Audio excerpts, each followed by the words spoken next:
Hi అండి. అందరికీ నమస్కారం. Welcome to my channel. ఈ వీడియోలో ఏపీ ప్రభుత్వ కీలక నిర్ణయం అండి. పెన్షనర్లకి గుడ్ న్యూస్. డీఆర్ ప్రకటన, ప్రభుత్వం ఉత్తర్వులు పూర్తి సమాచారాన్ని ఈ వీడియోలో తెలుసుకుందాం. వీడియోని ఎక్కడ గాని స్కిప్ చేయకుండా ఎండ్ వరకు చూడండి. అప్పుడే ఇన్ఫర్మేషన్ పూర్తిగా అర్థమవుతుంది. వీడియో చూస్తున్న ప్రతి ఒక్కరు వీడియోకి లైక్ చేయండి ఫ్రెండ్స్. ఈ వీడియోని తోటి పెన్షనర్ మిత్రులతో అయితే షేర్ చేయండి. కొత్తగా మన ఛానల్ చూస్తున్న వారు సబ్స్క్రైబ్ చేసుకోకుంటే వెంటనే మన ఛానల్ అయితే సబ్స్క్రైబ్ చేసుకోండి. దీని ద్వారా నేను చేసే లేటెస్ట్ వీడియోస్ అన్నీ మీ వరకు రీచ్ అవుతాయి. ఇక ఆలస్యం చేయకుండా వివరాల్లోకి అయితే వెళ్ళిపోదాము. ఆంధ్రప్రదేశ్ ప్రభుత్వం పెన్షనర్ల కోసం కీలకమైన శుభవార్త అందించిందండి. ముఖ్యంగా రిటైర్ ఉద్యోగస్తులకు మరియు భవిష్యత్తులో రిటైర్ అయ్యే ఉద్యోగులకు ప్రయోజనాలను మరింత మెరుగుపరిచే విధంగా కీలక ఉత్తర్వులను అయితే జారీ చేసింది.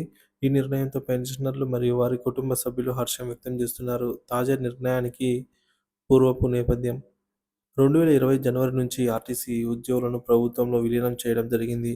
ఆర్టీసీ ఉద్యోగిగా రిటైర్ అయిన వారికి ముఖ్యంగా retire employment medical facility scheme REMF కింద సేవలు పొందే అవకాశం పూర్వం లేదు.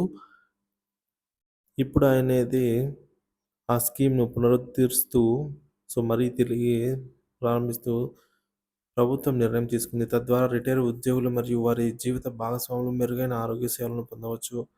ప్రభుత్వం తీసుకున్న ముఖ్యమైన చర్యలు పెన్షనర్లకు బకాయిల విడుదల. పెండింగ్ బకాయిలను విడుదల చేయడానికి ప్రభుత్వం ప్రాధాన్యత ఇచ్చింది. ఆరోగ్య సేవల మెరుగుదల. మెడికల్ ఫెసిలిటీ స్కీమ్‌ను తిరిగి ప్రారంభించడం ద్వారా పెన్షనర్లు తమ ఆరోగ్య సమస్యలను పరిష్కరించుకునే సదుపాయం పొందుతారు. విస్తృత ప్రయోజనాలు.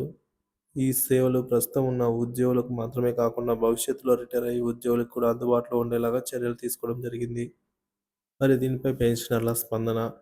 ఈ నిర్ణయం నేపథ్యంలో పెన్షనర్లు తమ ఆనందాన్ని వ్యక్తం చేస్తున్నారు. ప్రధానంగా వృద్ధాప్యంలో ఆరోగ్య భద్రత. ప్రభుత్వం తీసుకున్న ఈ చర్య వారికి పెద్ద భరోసాగా కల్పించింది.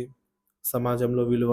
ప్రభుత్వంతో తమ సంబంధం కొనసాగుతుందని, తగిన గుర్తింపు పొందుతామని భావిస్తున్నారు. ప్రభుత్వం లక్ష్యాలు. పెన్షనర్లకు ప్రాధాన్యత. ప్రభుత్వ విధానాల్లో పెన్షనర్లను కేంద్రంగా ఉంచి నిర్ణయాలు తీసుకోవటం. అలాగే ఆర్థిక భద్రత. రిటైర్ ఉద్యోగుల బకాయిలు విడుదల చేయడం ద్వారా వారి జీవన ప్రమాణాలను మెరుగుపరచడం. అత్యవసర సేవలు.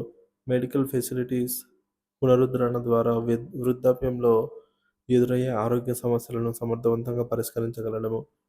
మొత్తం ఈ ప్రభుత్వ ఉత్తర్వులు రిటైర్ ఉద్యోగులకు మరియు వారి కుటుంబాలకు మరింత భద్రతను అందించడంలో కీలకమైన మైలురాయి. పెన్షన్లకు ఆరోగ్య సేవలు, బకాయిల చెల్లింపులు, మరింత ఆర్థిక భరోసా వంటి అంశాల్లో ప్రభుత్వం చూపిస్తున్న నిబద్ధత ప్రశంసనీయమైంది.